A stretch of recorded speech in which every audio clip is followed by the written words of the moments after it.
Publicite en la radio. 3755-525819. Publicidad @laradio899.com.ar. ¿Querés mejorar tu imagen en las redes sociales? Gustavo Cus te propone books dedicados para vos, tu empresa, proyectos y trabajos con la mejor calidad. Gustavo Cus, tu fotógrafo personal. WhatsApp 3755-564816. En Facebook, Cus Fotografías. Sabores te recuerda. Pizzas, empanadas, milanesas. 425-027. Espero tu llamada. Toma agua pura. Te cuidas vos y tu familia. Te instalamos en forma gratuita un purificador de agua para que lo pruebes. Asesórate con Jorge Cus. Teléfono 3755-525819. Los misioneros ofrecemos naturaleza. Desde la zona centro, la voz de la radio 89.9.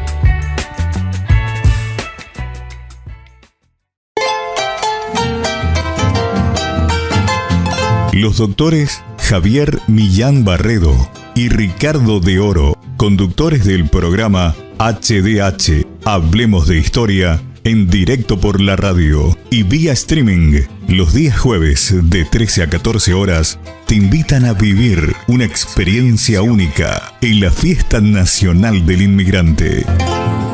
Nos matan la memoria, nos queman las ideas. Buenas tardes. Buenas tardes, como todos los jueves a las 13 horas. Estamos aquí en la radio 89.9 haciendo el programa Hablemos de Historia. HDH, Hablemos de Historia.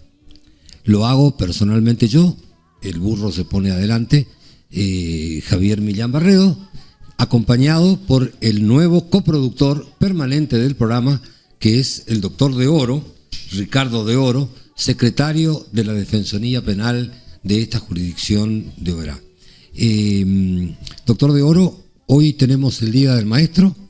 Exactamente, gracias Javier, saludos para toda la audiencia. Hoy tenemos el Día del Maestro, también a nivel mundial, un nuevo recordatorio de las Torres Gemelas. Sí, hoy es el aniversario de la destrucción de las Torres Gemelas. Exactamente, 5.000 personas fallecieron en ese atentado, Sin así duda, que bueno, seguramente el mundo se va a hacer eco de eso. El atentado terrorista más grande de la historia de la humanidad. Mira vos. Acá a nivel patrio tenemos el Día del Maestro, Domingo Faustino Sarmiento, un educador como muy pocos. Así que bueno, feliz de estar acá nuevamente, hablando de lo que nos gusta, que es la historia. Y bueno, vamos arrancando con el programa. Arrancamos. Javier, sí. Como siempre decimos, gracias al señor Cus, que es el dueño de la radio, que nos permite estar acá. Gracias a la producción, que con su trabajo nos posibilita estar detrás de estos micrófonos. Gracias también al señor Lintro, que es el director de la radio, a quien recién le contaba yo, fíjate el honor que me dio la vida sin querer, de que ocupo la silla, que te sentás vos y tu micrófono, porque yo lo considero a Lindstrom, como muchos otros, de los mejores periodistas que hay en el medio. Y estar acá ocupando su silla y su micrófono, aunque sea una casualidad, es un honor de mi parte. Si se mantuvo tantos años, debe ser porque es bueno. Debe ser que algo tiene que no tiene el resto, ¿no es cierto? Quiero saludar a algunos maestros, a todos los maestros que me escuchen y que no me escuchen. Les saludo igual. Qué sé yo, saludarle a la señora Boatini, que es una maestra conocida, saludarle a Raquel Maxisonek, que fue maestra, que es maestra, saludarle a todos los maestros que no me acuerdo con nombre y apellido, voy a estar acá 3 días si lo hubiera notado, saludarlos a todos en su día. Y por supuesto vamos a hablar de Sarmiento, el señor Domingo Faustino Sarmiento, cuyo nombre de pila era distinto a ese. Él se llamaba Valentín Faustino Sarmiento, y ahora el doctor nos va a explicar ¿Por qué el cambio de nombre? Porque él en su genealogía tiene algo que ver con ese cambio de nombre del señor Sarmiento y ya se nos va a contar. Simplemente decirles que fue un gran hombre. Para resumir la historia de Sarmiento, basta recordar las palabras de Carlos Pellegrini, que era presidente de la Nación y que hizo un discurso en el entierro del señor Sarmiento en la Recoleta y dijo: fue, sin duda, el cerebro más grande que ha producido América. Yo pensaba, hasta que leí esto, que los cerebros más grandes que produjo América fueron San Martín o Bolívar, o ambos. Sin embargo, nada más ni nada menos que Carlos Pellegrini dijo en el entierro del señor Sarmiento que había fallecido y que estábamos enterrando al cerebro más productivo que dio América.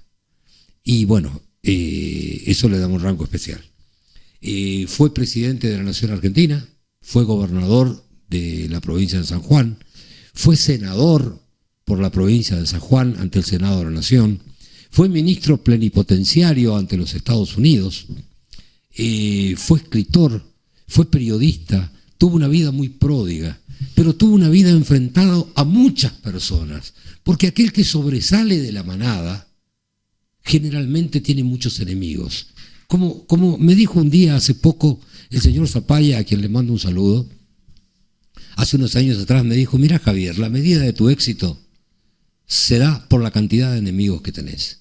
Nadie es exitoso en este mundo si no tiene enemigos. Y parece una tontez, pero es cierto.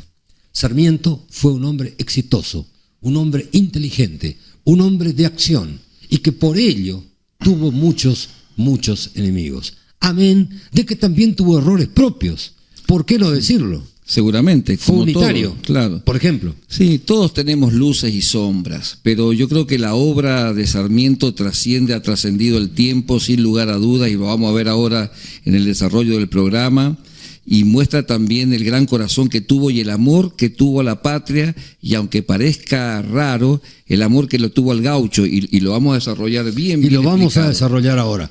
Mirá, yo quería contarte, bueno, Sarmiento, en las ideas de Sarmiento se inspiró la ley 1420, que es la ley de la educación, la ley básica, la primera ley, y la ley que sentó las bases de la educación argentina como laica, gratuita y obligatoria, porque antes de esa ley la educación estaba principalmente en un 99% en manos de la iglesia. Claro, era confesional y aparte mucha educación privada, digamos. No era gratuita. No, era privada, nada. Te enseñaban lo que querían las autoridades de la escuela. Y destinada a un sector muy chico. Y no era obligatoria.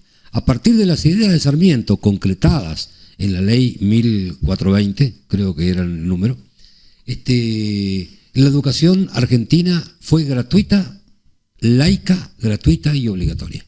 Laica quiere decir que no está a cargo de ningún culto, ni fomenta ningún culto en especial. Argentina tiene constitucionalmente libertad de cultos.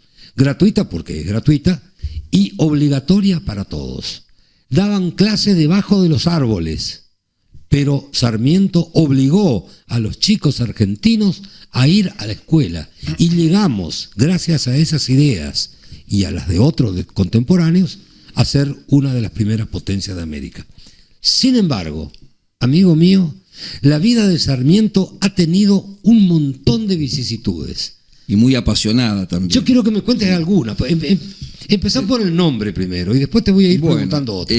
Yo te iba a contar, y a toda la audiencia, Sarmiento nace en San Juan el 15 de febrero de 1811 y, como bien dijo Javier, fue bautizado como Faustino Valentín Sarmiento. La mamá de él era de familia humilde, familia pobre. Paulo Albarracín tejía en un telar ponchos, frazadas para vender. El padre era arriero, después fue capitán del ejército de los Andes, pero un capitán hecho ahí a los ponchazos nomás, no eran de escuela. Y bueno, Sarmiento, la escuela primaria, asiste a lo que se llamaban en ese momento las escuelas patrias. y tuvo dos instructores muy importantes. Uno fue su tío, que se llamaba José Manuel Quiroga Sarmiento, y el otro fue, como vos dijiste, que en alguna parte del árbol genealógico coincidimos, José de Oro.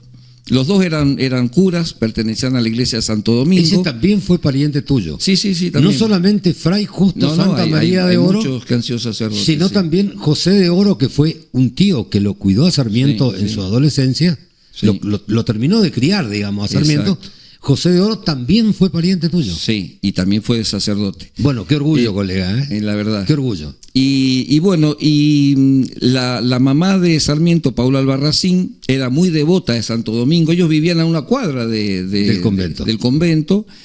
Y Domingo Faustino, que después se cambia el nombre por Domingo Faustino, asistía porque, como habíamos dicho en programas anteriores, los libros estaban en las iglesias. No había bibliotecas. No había Google. Y no había Sarmiento después cuando es presidente, crea las bibliotecas públicas. Sí, señor. Por eso creó muchas. Muchísimas. Amén de creo que 880 escuelas. 800 escuelas, sí. Más de 800 escuelas. Bueno, Sarmiento, cuando tenía 14 años, acompaña a su tío, que dijimos que se llamaba Quiroga Sarmiento, a la localidad de San Francisco del Monte, en la provincia de San Luis, y pone una escuela. Ustedes imagínense, la escuela era a la sombra de un árbol o bajo un toldo, esa era la escuela. Sentados en troncos. Y ahí se daba las lecciones, exacto, para que los gauchos y sus hijos empezaran a ver las primeras letras, a aprender. Sarmiento tenía 14 años, luego vuelve ya con más grande, en 1829, Sarmiento ve algo que le impacta, que es el ingreso de Juan Facundo Quiroga con el ejército, que pertenecía a la línea de los federales, con el ejército triunfante a la provincia de San Juan. Y eso lo impacta a Sarmiento de tal forma que ahí decide hacerse unitario. Sí, fue unitario. Sí. Sarmiento, con toda su inteligencia, porque al hablar de un país federal, yo quiero hablar de la esencia de la sociología de las provincias del pueblo, de las provincias unidas del sur, que fue después Argentina. El federalismo nació con Artigas, por eso se le llama padre del federalismo, claro. Pero cualquier persona inteligente, como Sarmiento, se hubiese percatado que el pueblo quería ser federal. El federalismo fue enfrentarse a Buenos Aires y tratar de ser federal a cualquier precio. Era un sentimiento popular. Sin embargo, Sarmiento, con todas sus cualidades e inteligencia, fue unitario. Peleó a las órdenes de paz como general unitario, y lo que le costó estar 3 veces exiliado en Chile. Exactamente. Fue 3 veces exiliado en Chile. Contame. Justamente las fuerzas federales vencen a las fuerzas unitarias ahí cerca de San Juan, en el rodeo de Chacón, y Sarmiento ya en 1831 tiene que emigrar a Chile. Cuando Sarmiento llega a Chile y va a dar clases en una escuela como maestro, conoce una chica que se llamaba María Jesús del Canto. Con María Jesús del Canto tiene una hija que él le puso Ana Faustina. Era soltera esa chica. Era soltera, tenía 17 años. Sí, y a él le gustaban las más jóvenes. Sí, parece que sí. Eso fue una constante en la vida de Sarmiento. La familia de María Jesús del Canto no aceptó la relación, pero Sarmiento se hace cargo de su hija, de Ana Faustina Sarmiento. Sin duda. Después, en 1836, familiares de Sarmiento hablan con Nazario Benavides, que era el gobernador de San Juan en esa época, y se le permite a Sarmiento volver a San Juan. Ahí en 1839... Él vuelve con su hija. Vuelve con su hija, sí. Ya la hija queda viviendo en San Juan. Sí, señor. En 1839... Sarmiento funda el diario El Sonda. Para los que no han vivido en San Juan o en Mendoza, el Sonda es un viento caliente, como si fuese un viento seco, que es cuando está nevando en la cordillera, en los valles corre ese viento Sonda. Que hace desértico el clima de ese lugar. Exacto, y es un viento, como dicen los historiadores, que irrita y molesta. Y así se llamó su diario, El Sonda. ¿A quién irritaba y molestaba? A los federales. A Rosas. A Rosas, a Juan Manuel de Rosas. Federalismo. Claro. Es así que funda el diario en 1839, en 1840 Rosa lo manda al exilio. Todo exiliado al Montevideo, se va a Chile de vuelta. Y se va a Chile. Y ahí es cuando escribe, cruzando ya la cordillera, lo escribe en francés porque vamos a decir, Sarmiento hablaba muchos idiomas. Bárbaros, las ideas no se matan. Y está escrito en la piedra. Sí, señor. Bárbaros, las ideas no se matan. Bueno, cuando llega a Chile, ya en 1845... Pero hay una historia ahí, colega, tuvo una hija con la chica que contaste, sí, ¿no es cierto? Del canto. Pero cuando estuvo exiliado en Chile, también él se casó. Sí, se casa con una viuda. Se casa con una viuda de un próspero comerciante de Santiago. Sí, sí.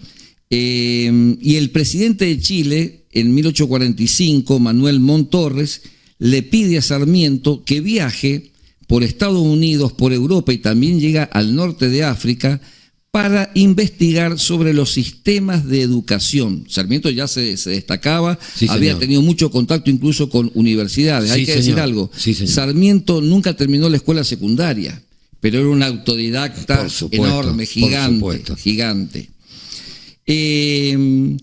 Cuando recorre Estados Unidos y cuando va a Europa propiamente dicho... O sea, el tipo miraba cómo organizaban allá la enseñanza primaria y secundaria. Exacto, y eso lo vamos a desglosar bien porque es muy interesante. Llega en 1846 a Francia y pide una entrevista con el general San Martín. Recordemos que San Martín muere en 1850, o sea, ya eran los últimos años de San Martín.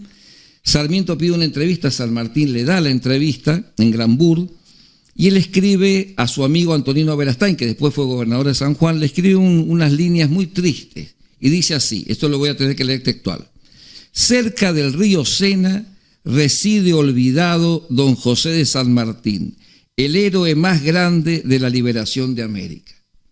Esa es la imagen que saca Sarmiento de San Martín, un hombre ya en sus últimos años de vida, olvidado, seguramente habrá estado triste, y San Martín, que se ve que tiene una memoria prodigiosa, en esta conversación que tiene con Sarmiento, le dice, usted sabe que yo conocí a un señor Sarmiento, Clemente Sarmiento, que fue capitán de mi ejército. Sí, le dice Sarmiento, era mi padre. Era mi padre. Y a la vuelta de la batalla de Chacabuco, recordemos que la batalla de Chacabuco es en febrero de 1817, San Martín manda prisioneros a españoles al lado argentino y uno de los capitanes que toma esos prisioneros para llevarlos para el lado de Buenos Aires fue Clemente Sarmiento, el padre, claro, lo que ocurre, que llegó a tener el cargo de capitán de milicias. Pero yo te quiero contar algo. Sí. San Martín tenía su cuerpo de comandos en los granaderos a caballo y tenía oficiales de guerra propiamente dicho, entrenados por él para la guerra, que eran una máquina de guerra. Ahora bien, el ejército tiene un montón de otras tareas, como tareas de maestría, tareas de sastrería para la ropa, mantenimiento, la comida, los campamentos, toda la logística que acompaña al ejército, a quienes también les daba a esas personas un rango militar. Claro. Y de ese tipo de capitán era el padre de Sarmiento. Exacto. No era un soldado de combate, capitán era de milicia. Un soldado de logística. Sí. Seguimos. Bueno, Sarmiento vuelve de esta gira que hace por Estados Unidos, Europa y norte de África, y en 1848 él tiene que ir a rendir cuentas con el presidente de Chile, porque es el que le había pagado el viaje. Y en 1848, ya de vuelta en Chile, se casa con una viuda que se llamaba Benita Agustina Martínez Pastoriza. Esta señora había estado casada con un señor que se llamaba Domingo Castro. Un próspero comerciante. Exacto. En Chile. Y de esa relación había nacido de Benita y Domingo Castro. ¿Y Domingo Castro? Domingo, que pasa a conocerse como Dominguito. Dominguito, porque lo adopta como hijo Sarmiento. Exacto, el hijo de su alma, dice. El hijo de su alma. Sí. Lo quiso tanto que después de la muerte de Dominguito, vamos a ver enseguida, hace un libro. Sarmiento escribe un libro llamado Dominguito. Exacto. Tanto quiso a ese hijo adoptivo que, bueno, en eso se ve las virtudes de esta persona, ¿no? Y se ve que el amor era mutuo, porque Dominguito, en vez de quedarse en Chile, sigue a Sarmiento, su padre adoptivo, se incorpora al ejército argentino, y en la guerra de la Triple Alianza, que fue de 1865 a 1870. En 1866, teniendo Dominguito 21 años, muere en la batalla de Curupaití. En la batalla de Curupaití. Vos sabés que la batalla de Curupaití fue la única gran batalla que ganó el Paraguay en la guerra de la Triple Alianza. Ya vamos a dedicar algunos programas a la guerra de la Triple Alianza y vamos a ver lo que fue, pero era presidente de la nación, creo que Mitre. Mitre, sí, era presidente y Mitre. Mitre le cuidaba el hijo a Sarmiento, que era Dominguito. Y Dominguito, que era embajador en Estados Unidos en esa época, le cuidaba el hijo a Mitre. Estaba trabajando en la embajada. Pero Dominguito se rebeló contra su tutor, se rebeló contra todos y voluntariamente se incorporó al ejército que fue al Paraguay en la guerra de la Triple Alianza. Exacto. Y murió accidentalmente en la batalla de Curupaití. Lo que Mitre nunca se perdonó, porque era hijo de su amigo, y lo que Sarmiento nunca pudo olvidar, porque si a una persona quería, era a su hijo adoptivo, Dominguito. El hijo de su alma. Sí. Sarmiento, como vos bien dijiste, estaba cumpliendo funciones de embajador argentino en Estados Unidos, y cuando recibe la noticia, ya en 1866, cae en una profunda depresión y una gran tristeza, lo que cuentan todos sus biógrafos. Sarmiento después conoce a Aurelia Vélez. Aurelia Vélez había estado...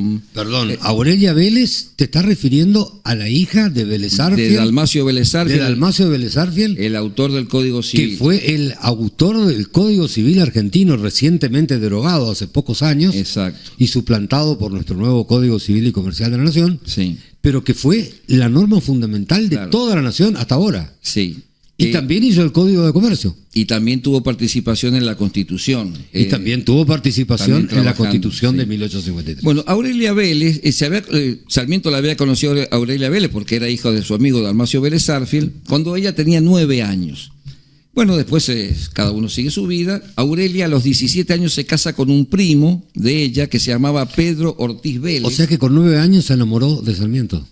No, con 9 años lo conoció. Se casa con un primo de ella, Pedro Ortiz Vélez, con quien tuvo un matrimonio de 8 meses nada más. Y ahora te cuento por qué. Aurelia queda embarazada, pierde ese embarazo y creo, según tengo entendido, nunca más tuvo hijos, Aurelia. O sea, nunca tuvo hijos. Y a Pedro Ortiz Vélez le hacen un juicio de insanía y lo declaran demente. Ahora, esa señora... 17 años tenía. Esa mujer, la hija de Vélez Arfiel, Aurelia Vélez, fue el gran amor de Sarmiento. Sin lugar a duda. O sea, más allá de que no se casó con ella, de que nunca tuvo hijos con ella, porque Aurelia Vélez no podía tener hijos. Exacto. Más allá de todos los hijos que tuvo Sarmiento, del amor de Dominguito, de su otra hija, etcétera, él amó a Aurelia Vélez. Aurelia Vélez le amó a Sarmiento con todo el corazón. Eso hay que destacarlo porque fue un amor en nuestra historia singular, ¿no? Singular. Aurelia, teniendo 19 años, y Sarmiento 44, deciden vivir juntos. Vos imaginate para la época lo que era eso, sociedades patriarcales. Y antes eran amantes. No, bueno, nunca se casaron ellos, o sea, siempre fueron amantes. Tengo entendido que en una de sus visitas a la casa de Aurelia Vélez... Sí, tiene un atentado, pero vamos por parte, dijo el descuartizador. Vamos. Aurelia entonces con 19 años se enamora de Sarmiento, comienzan a convivir, y Aurelia Vélez, que era una mujer muy instruida, escritora también, juega un papel fundamental para que Sarmiento llegue a ser presidente de la nación. Vamos a recordar lo siguiente. En ese momento no es que votaba todo el pueblo, votaban grupos electos, y estaba lo que se llamaba el colegio electoral. Sarmiento, siendo embajador argentino en Estados Unidos, se entera de que lo han elegido presidente en el viaje de vuelta, en el barco. Ahí le llega el telegrama de que ha sido designado presidente de la Argentina. Aurelia juega un papel fundamental, porque si bien Sarmiento era amigo de Mitre, que era el presidente saliente, Mitre tenía otro candidato. Y Aurelia juega las fichas de tal manera que logra que ese colegio electoral lo nombre a Sarmiento como presidente de la nación. Exactamente. Bueno, Aurelia Vélez Arfiel era una mujer influyente. Vélez Arfiel fue de los máximos abogados de la historia de nuestro país, ¿no? Te quería contar algo que me había quedado en el tintero, que allá en 1851, el pronunciamiento de Urquiza, y esto es una anécdota linda para contar, Sarmiento se había incorporado al ejército de Urquiza como unitario, y Urquiza no le veía muchas condiciones militares a Sarmiento. Entonces Urquiza lo manda a redactar los partes de guerra. A Sarmiento no le gustaba, él quería pelear. Pero bueno, Urquiza, que era el general, lo manda a hacer los partes de guerra. Y cuenta la historia, esto como una pequeña venganza de Sarmiento a Rosas, que después de la batalla de Caseros en 1852, entra el ejército de Urquiza a Buenos Aires y se dirigen a Palermo, que es donde estaba la residencia de Rosas, la residencia del gobernador. Sí, señor. Por supuesto, ya no había quedado nadie, habían huido todos. Entra el ejército a la residencia, entra Sarmiento. Sarmiento se dirige a la oficina que ocupaba Rosas, se sienta en el escritorio de Rosas y ahí redacta el parte de guerra en donde lo pone a Rosas como vencido y a Urquiza como vencedor. Todos cuentan que fue una pequeña venganza de Sarmiento por los enfrentamientos. Por todos los exilios que tuvo que tener y cosas que tuvo que sufrir durante la presidencia de Rosas, porque Sarmiento era unitario y Rosas era el jefe de los federales en esa época. Y como dijimos al principio, todos nuestros próceres han tenido luces y sombras. Todos tenemos luces y sombras. Y bueno, estos enfrentamientos Pero Sarmiento más que muchas ninguno, veces Sarmiento más que ninguno. Creo que la personalidad más controvertida de nuestra historia fue Sarmiento. Todos estos enfrentamientos muchas veces ha habido muerte, no había mucha. Sin duda. No había carta documento. Sí, señor. No había intimación y citación a un juicio a realizarse ante un juez imparcial. Las cosas se arreglaban de otra forma, a cuchillo. Con esta jugada que hace Aurelia Vélez, que fue el gran amor de su vida, Sarmiento logra llegar a la presidencia en 1868. Su vicepresidente fue Adolfo Alsina, que lo habíamos visto, Adolfo Alsina. Nada más ni nada menos que Adolfo Alsina. Como en la presidencia de Nicolás Avellaneda, que es el presidente que sucede a Sarmiento, como el ministro de Guerra, cuando vimos la campaña al desierto. Bueno, Sarmiento asume la presidencia y como buen maestro y buen docente enfoca su tarea para lograr de que el país tenga muchas escuelas y muchos maestros. Yo quiero interrumpirte en algo. En todos los cargos donde estuvo, como presidente del Consejo Nacional de Educación, como ministro, como senador, como gobernador de San Juan y como presidente de la Nación, Sarmiento fundaba escuelas, sea, donde iba, donde él creía que era necesario, fundaba escuelas. Mientras tanto, tenía sus cositas personales, que contamos algunas, era unitario, se enfrentaba con Rosas, se iba al exilio, volvía, ocupaba otro cargo público, pero nunca dejó de crear escuelas y de bregar por una escuela laica, gratuita y obligatoria. Y fíjate cómo acá el pensamiento de él va más allá. Él se propone esta tarea titánica de crear la mayor cantidad de escuelas. Llegó a crear 800 escuelas, estamos hablando de 1870, 1870, duda. Donde no había caminos, donde no había nada, huellas. Donde no había nada. Y dice, yo necesito financiar la escuela. Entonces, ¿qué saca él? Una ley de que las herencias vacantes, ¿sabes lo que es la herencia vacante? Sí. La que no aparecen los herederos, sí, señor. Pase a educación. Y también hace lo siguiente: de la venta de las tierras públicas, que eran muchísimas, porque había tierras, lo que nosotros conocemos acá como las tierras fiscales, 1/8 de la venta de las tierras públicas iba a educación, porque él necesitaba financiar esta tarea titánica de la creación de escuelas. Es así también que decide. Él había estado en Estados Unidos y había visto la educación que se le daban a los niños en Estados Unidos y decide traer las maestras. Trae más de 70 maestras y 4 maestros. De Estados Unidos trajo maestras a la Argentina. Sí. 70 maestras, ¿por qué? Porque la maestra cobraba menos que el maestro. Entonces, para ahorrar esa plata y poder traer más, trae maestra y no maestro. Bueno, es histórico. La remuneración de las mujeres siempre fue inferior bajo, a la de los hombres. Bueno, se dio una cosa risueña, por así decirlo, con las maestras.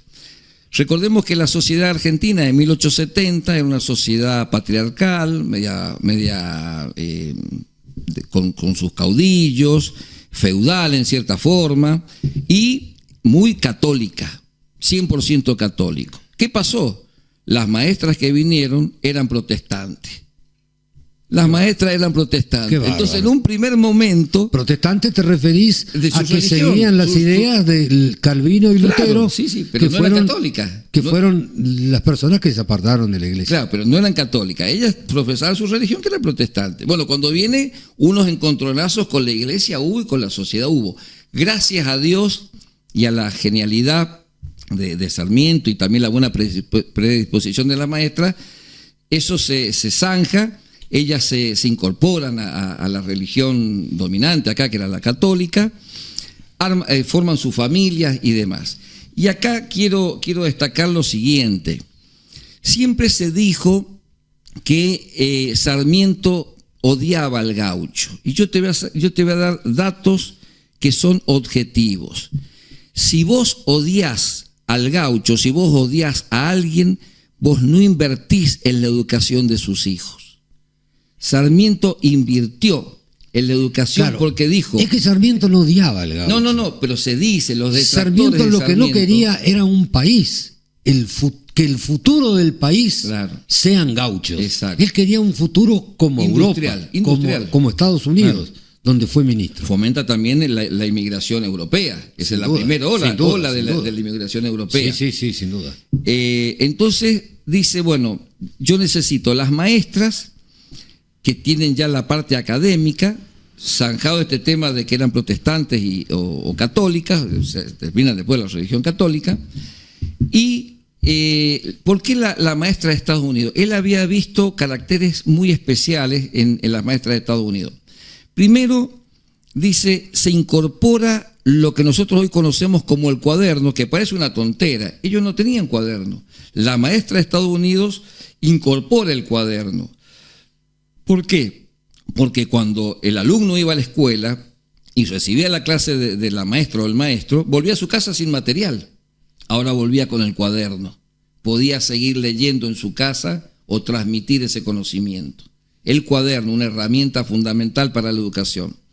También dice, las maestras estadounidenses incorporan la educación física o la gimnasia para que los chicos hagan esa gimnasia. Y también los paseos recreativos en donde los chicos salían como una excursión y tenían que redactar lo que veían. Sarmiento, él personalmente escribe un libro que es de educación en donde destaca la pronunciación de las vocales y el silabeo, mamá, papá, oso, que no lo sabían, y les dice... Dibujen la letra. Como un método de enseñanza. De educación, claro, pedagógico. Sarmiento también, crea las escuelas normales. Fíjense la genialidad de este hombre. ¿Por qué la escuela normal? Porque cuando una persona se recibía, ya en quinto año, estamos hablando primaria y secundaria, en la escuela normal, se recibía como bachiller y maestro. Entonces él arma la fábrica. Tenía el semillero de maestros para seguir enseñando. Fíjate vos la genialidad. ¿Cómo vio eso? Cuando egresa, ese alumno con 17, 18, 19 años, egresaba como bachiller, si quería seguir estudiando, pero también como maestro. Ya tenía ese ejército de maestros. Sí, señor. Y también se da cuenta de lo siguiente, Sarmiento. Crea las escuelas agrícolas, porque dice, nuestro país es tan próspero que nuestros niños tienen que aprender a manejar el agro. Sí, señor. Por ejemplo, en San Juan... Sí. Lo que hoy sería la EFA o las escuelas técnicas en la provincia. Sí. En San Juan está lo que se llama la escuela de fruticultura y enología. Sí, señor. Fruticultura, hacen todo lo que es dulce de membrillo, de ciruela, de damasco, y la enología, todo lo que es lo de los vinos. Bueno, también crea el colegio militar, la escuela naval, ya habíamos hablado de eso. Y claro, Sarmiento cuando... Ahí fue una visión en cuanto al país, ¿no? Claro, académica. De crear la escuela del ejército y de la armada y el colegio militar de la nación. Claro, exactamente. A los efectos de tener un ejército profesionalizado, porque ningún país es potencia si no tiene un ejército temible detrás. Claro. Convengamos, ¿no? Las otras cosas que crea son las bibliotecas populares. Más en aquella época, ¿no? Claro. Donde el derecho internacional no estaba reglamentado como hoy. ¿Para qué? Para que en los distintos barrios hayan bibliotecas populares, porque era muy difícil conseguir el libro. A disposición de los hijos de los gauchos. Exacto, por eso digo, cuando dicen los detractores de Sarmiento odiaban, mirá, si vos odias a alguien, vos no educás a sus hijos. Sin duda. Es así, vos no generás el tema de los maestros, las que vinieron de Estados Unidos, vos no planificás de que la persona que va a primaria y secundaria, cuando egresa sea maestro, le daba la parte pedagógica. Ahora, contame, colega, ¿dónde fallece Sarmiento? Sarmiento fallece en Paraguay, en Asunción, en 1888. Porque tenía problemas de salud. Claro. Por el frío de Buenos Aires, y se fue a vivir a un lugar que a él le gustaba, que era más cálido que era Asunción. Exacto. ¿Y quién lo siguió? Lo sigue Aurelia Vélez, su amada de toda la vida. De su vida. Aurelia Vélez fue y lo cuidó hasta el día de su muerte. Eso es dable de comentar, ¿no? Totalmente. Porque un amor así no es fácil encontrar. No es fácil encontrar. Te quería comentar lo siguiente. También Sarmiento, cuando estuvo en Estados Unidos y en esa visión que él tenía de estadista, ve el ferrocarril, pero no el ferrocarril que iba por una línea y volvía. Él ve la red del ferrocarril y él dibuja una telaraña y dice, esto es lo que quiero para mi patria. La red de ferrocarriles. Y ahora, ¿quién metió la cola ahí? Los ingleses meten la cola. Cuando Sarmiento comienza con el tema de las líneas férreas, le quitaban el negocio a los ingleses. Claro, y lleva de 530 kilómetros a 1500 kilómetros de líneas férreas. No, los ingleses lo que querían era lo siguiente. Los ingleses, por sus intereses comerciales, decían, no, que no haya tanto contacto entre los pueblos, que del interior vengan al puerto de Buenos Aires. Entonces, esa telaraña que había visto Sarmiento en Estados Unidos no se pudo lograr por intereses económicos extranjeros. Bueno, también las líneas quedaron, por supuesto, pero siempre para traer la materia prima del interior al puerto de Buenos Aires. También el telégrafo, ¿no? También el telégrafo le dio mucho impulso. Exactamente, que después lo vimos. Después se usó en la guerra contra los indios. Claro, que habíamos visto que llegó a 700 kilómetros, solo en la conquista del desierto, 700 kilómetros, que siguieron desde Buenos Aires sentados cómodamente, como quien ve hoy una película, la conquista del desierto. Bueno, Sarmiento tuvo un atentado. Bueno, eso te pregunté hoy. Sí. Justamente, tenía una amante a la que amaba, y ella lo amaba a él, lo cuidó hasta su muerte, a pesar de la diferencia de edad y todas las diferencias que tenían entre ellos, que fue la hija de Vélez Sarsfield. Exacto. Y él la visitaba. Iba de su casa, siendo presidente de la nación. Sin custodia, iba a pie. Iba en un carruaje. Hasta la casa de su claro, en este caso iba en un carruaje. Vamos a recordar también lo siguiente: Sarmiento estaba quedando sordo. Y ahora te cuento el porqué de su sordera, qué pasó con el atentado. Cuando Sarmiento se entrevista, siendo presidente, con su amigo Urquiza, y esto a López Jordán no le gustó. Después sabemos cómo muere Urquiza en el Palacio San José, entra un grupo de hombres, lo acribillan a balazo. Sí, señor. Y Sarmiento le endilga esto a López Jordán. Lo manda al ejército a Entre Ríos. López Jordán tiene que salir huyendo, se va al Uruguay, pero López Jordán le quedó esa cosita de querer vengarse. En 1873, siendo Sarmiento presidente, porque la presidencia va del 68-74, trasladándose en un carruaje, siendo presidente, encuentra o se produce lo siguiente: dos italianos, los hermanos Guerri, Francisco y Pedro Guerri, y dos argentinos que no se sabían muy bien los nombres, preparan un atentado. Actuaron como sicarios, claro, para matar al supuestamente Sarmiento, mandado por López Jordán. El presidente de la Nación, supuestamente mandado por López Jordán. Cuando habían enfrentamientos era habido muerte. Esto fue un atentado para matar. Bueno, era un mundo de machos, ¿no? Sí. Era un mundo de hombres con coraje y con arrojo, Claro. ¿no? Los hermanos Guerri habían cargado, Francisco Guerri, que es el que dispara, había cargado demasiada pólvora en el pistolón de chispa. ¿Te acordás que habíamos visto cómo ese pistolón de chispa después se reemplaza por el revólver de tambor? Sarmiento comienza a reemplazarlo por el revólver. Y el fusil de chispa por el Mauser, por el Remington. Habían cargado mucha pólvora. Cuando se produce el chispazo, explota el revólver, le explota en la mano a Francisco Guerri, lo hiere. Sarmiento en ese momento no se da cuenta qué está pasando por la sordera que tenía, pero los custodios que iban con él sí, los detienen a esta gente y cuenta la historia que les dieron el máximo de pena. No sé qué pena, pero bueno, fue una pena grande le dan. Bueno, Sarmiento concluye su presidencia y con el gobierno de Nicolás Avellaneda, que fue el presidente que lo sucede, él ocupa un lugar como si fuese un coordinador de escuelas, una cosa así. Presidente del Consejo General de Educación. Exacto. Consejo Nacional de Educación. Claro. Sarmiento nunca tuvo plata, esto hay que decirlo. Sin duda. Sarmiento nunca tuvo plata, incluso. Pero ninguno de ellos vivían del sueldo, del poco sueldo que cobraban. Habían otros que eran estancieros. Claro, el caso de Rosa, claro, etcétera, que eran ricos. Y Roca también. Y Roca también, sí, sin duda.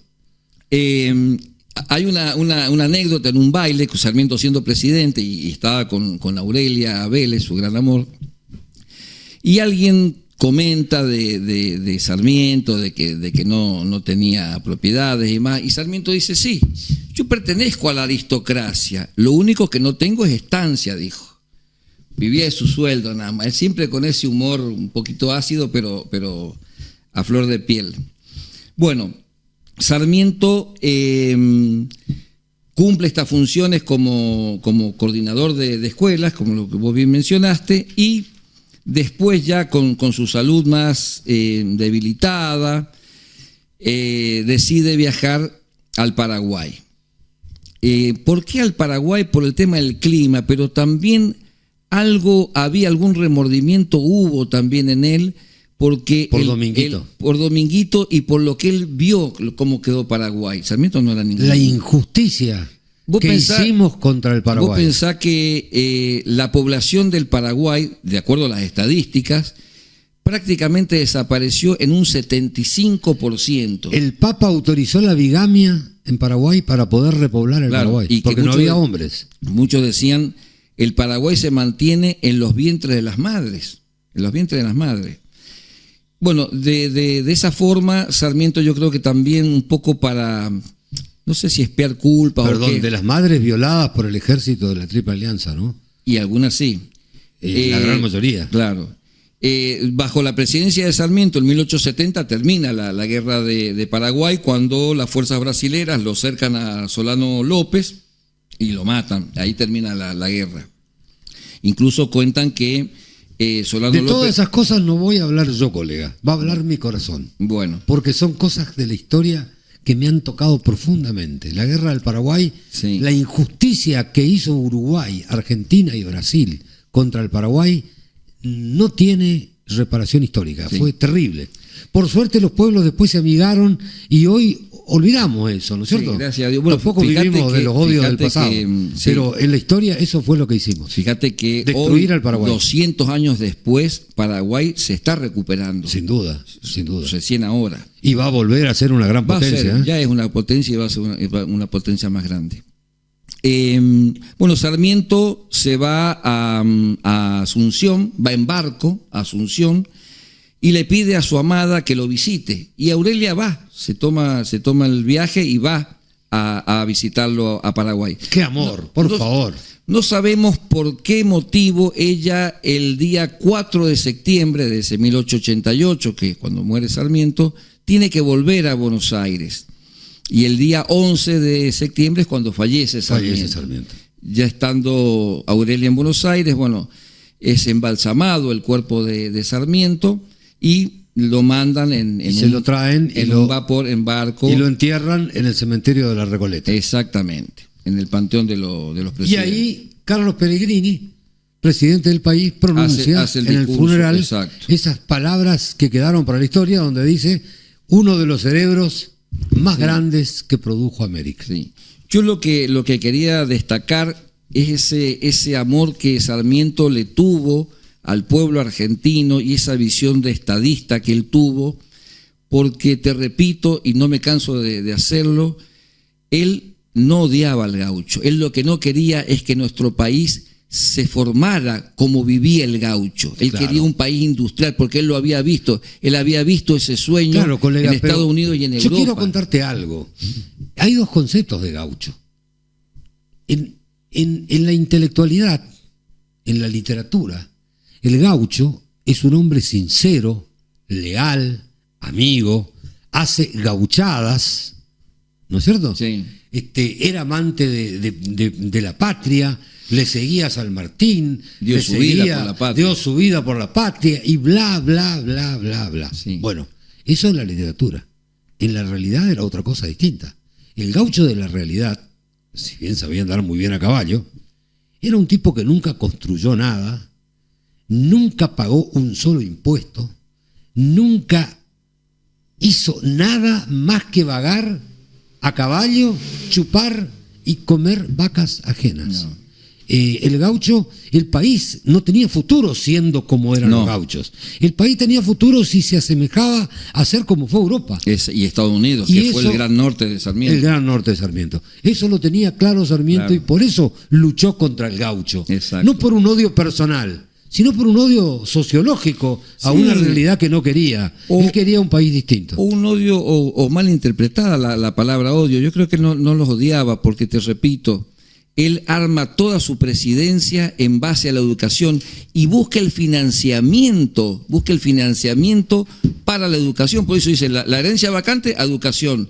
1/8 de las tierras fiscales que se vendían para educación. Pues dice, yo necesito plata para construir 800 escuelas. Yo te pregunto, más bibliotecas populares. Más bibliotecas populares, más las escuelas agrícolas, más las escuelas normales. Más las escuelas normales. Yo te pregunto, ¿vos conocés a alguien que en 6 años haya construido 800 escuelas? No existe. Estamos hablando de 1870, No existe. Donde no había caminos. No existe. 1870, donde los medios de movilidad era una carreta o un caballo. Él tenía una obsesión con que todos sepamos leer y escribir. Sí, incluso escribe un libro para el silabeo y para que dibujen la letra como método de estudio. Y lo que incorporan las maestras de Estados Unidos es maravilloso, que es el cuaderno, que hoy para nosotros el cuaderno es una pavada, no. El cuaderno, el niño o el adulto que iba a la escuela, porque la escuela era para niños y para adultos, porque eran fíjate vos, de 30.000 niños escolarizados que habían hasta 1868, cuando se va a Sarmiento en 1874, había 110.000 estudiantes en el país. Lo triplicó. Terrible. Quiero contarte algo, colega. Ya estamos en hora de ir terminando el programa. Se nos fue. Ni siquiera pasamos una canción musical, porque un tema musical, como siempre hace la producción. Tomamos la pasión de Sarmiento. Claro, es apasionante y largo. Yo simplemente quería hacerte una alusión a algo que leí hace poco. Sarmiento amó a sus hijos. Sí. Y los llevaba junto con él. Y a Dominguito, que no era su hijo de sangre, era hijo de la señora viuda con la que se casó y con otro marido, él lo adoptó como hijo, lo amó. Se deprimió cuando falleció en la guerra y le dedicó un libro llamado Dominguito. Exacto. Nada más ni nada menos. Y fíjate que Belgrano, te estoy hablando de otro de los pilares de nuestra nación, de los héroes intocables de nuestra nación, tuvo 2 hijos a los que nunca le dio artículo. ¿Sabía que Belgrano tuvo su primer hijo varón con la cuñada de Rosas? Sí. Porque Rosas estaba casado con Asunción Escurra. Claro. Y la hermana de Asunción Escurra era la esposa de Belgrano. Tuvo un romance con Belgrano y tuvo un hijo con Belgrano.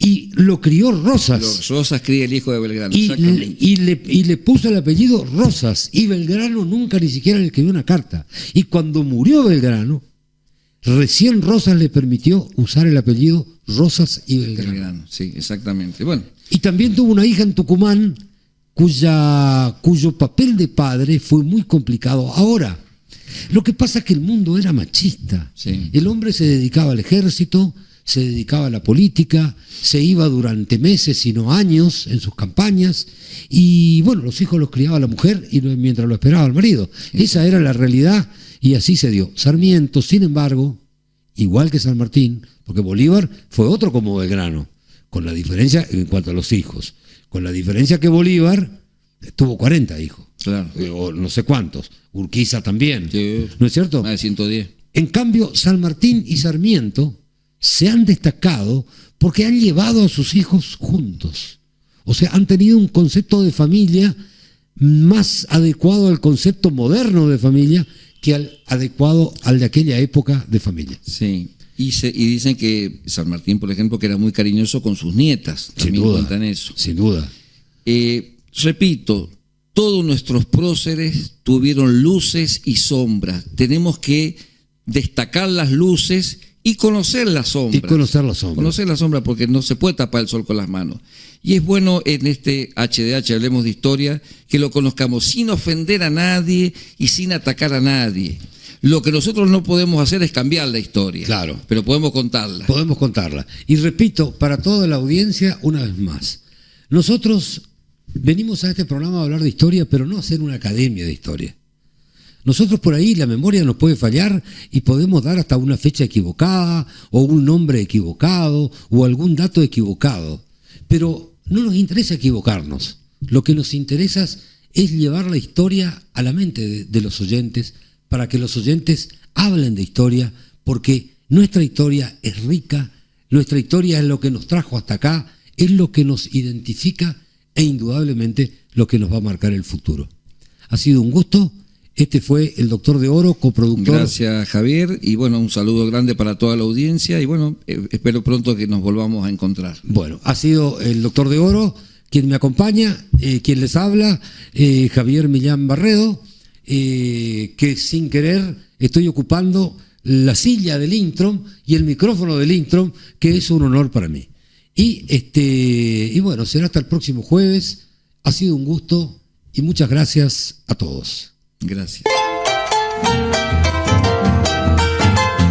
Los doctores Javier Millán Barredo y Ricardo de Oro, conductores del programa HDH, Hablemos de Historia, en directo por la radio y vía streaming, los días jueves de 13 a 14 horas, te invitan a vivir una experiencia única en la Fiesta Nacional del Inmigrante.